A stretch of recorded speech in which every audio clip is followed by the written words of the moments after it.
जो उन्होंने आशीर्वाद मेरे पे रखा, उसके लिए बहुत बहुत धन्यवाद। और उन्होंने मेरे पे विश्वास करके मुझे विजयश्री दिलवाई, उसके लिए बहुत बहुत धन्यवाद। नए साल की सभी को हार्दिक शुभकामनाएं। आपका नया वर्ष सदैव मंगलमय रहे।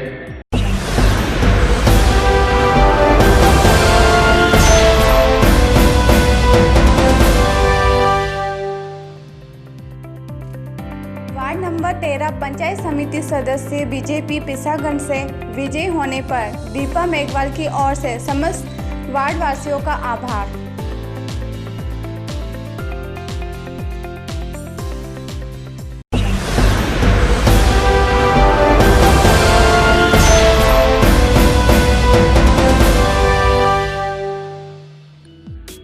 आपको विश्वास दिलाता हूं कि हम सब मिलकर के आप लोगों के बीच में रह करके अब वार्ड नंबर 1 की विकास करेंगे और आपके दुख सुख में शामिल होकर जो भी होगा हम आपके साथ में रहेंगे।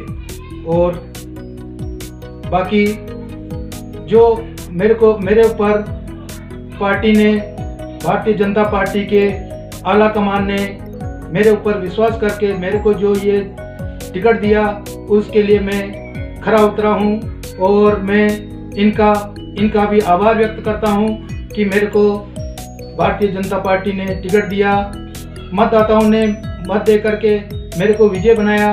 उसी तरह से मैं उनके बीच में जा करके उनके दुख दर्द समझ करके उनकी सेवा करूँगा।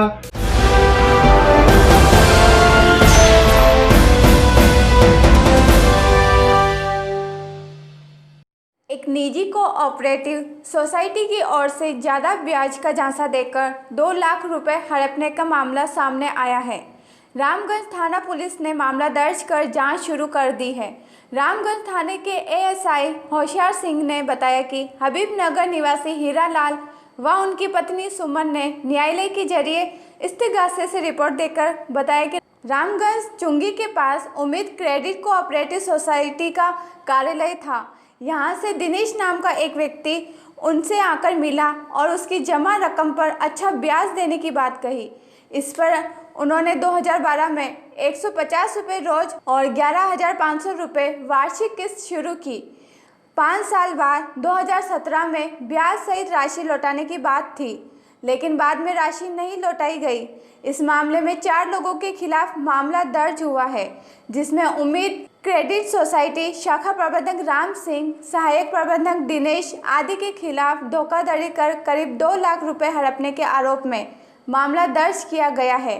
पुलिस मामले की जांच कर रही है।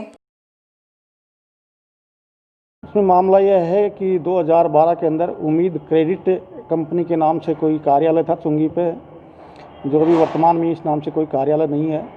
हबीब नगर निवासी हीरालाल व उसकी पत्नी सुमन ने बताया कि 2012 के अंदर हमें को दिनेश नाम का व्यक्ति आके मिला और कहा कि आप 150 रुपये पर डे के हिसाब से 5 साल जमा कराओ, 2017 में आपकी राशि इकट्ठी करके दे दी जाएगी। इसी संदर्भ में एक और हीरालाल जी ने, उसी के पति ने, सुमन के जो पति हैं, उन्होंने भी 11,500 रुपये पर ईयर के हिसाब से पैसे जमा कराए थे।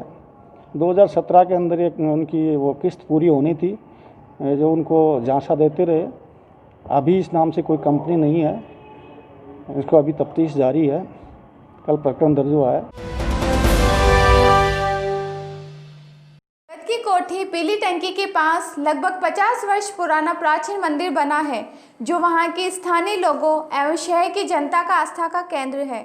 उस मंदिर के कारण किसी भी प्रकार की समस्या किसी को नहीं है। प्राचीन मंदिर को ही जीर्णोद्धार स्थानीय निवासियों ने कराया है। इसमें नया कुछ भी नहीं है, किंतु न्यायालय के आदेश से नगर निगम इस मंदिर को ध्वस्त करने जा रही है, जो सरासर गलत है और हिंदू आस्था पर प्रहार है। विश्व हिंदू परिषद बजरंग दल द्वारा पुरजोर विरोध करता है तथा घोषणा करता है कि अगर मंदिर को ध्वस्त करने की कार्रवाई हुई तो उसके गंभीर परिणाम प्रशासन, निगम व उसको भुगतने होंगे।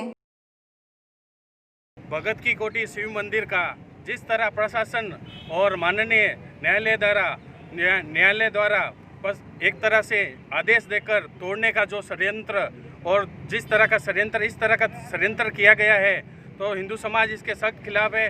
और न्यायालय, माननीय न्यायालय से ये प्रार्थना है कि हमारी हिंदू धर्म की आस्था को ध्यान में रखते हुए गत 50 वर्षों से जिस मंदिर में पूजा पाठ होती रही है, सावन महोत्सव होता रहा है, तो उसकी आस्था को ध्यान में रखते हुए इस मंदिर के तोड़ने का आपने जो आदेश निकाले उसको वापस लिया जाए।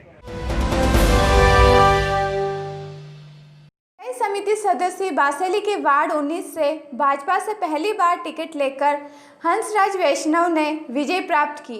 अपनी जीत पर उन्होंने ग्राम वासियों व संगठन के कार्यकर्ताओं का आभार जताया। इस मौके पर समस्त ग्राम वासियों व कार्यकर्ताओं की ओर से हंसराज वैष्णव का माला पहनाकर स्वागत किया गया। वैष्णव ने कहा कि वह जनप्रतिनिधि व समाज सेवक बनकर वार्ड वासियों की हर प्रकार से मदद करेंगे, साथ ही सभी समाज को साथ लेकर काम करेंगे।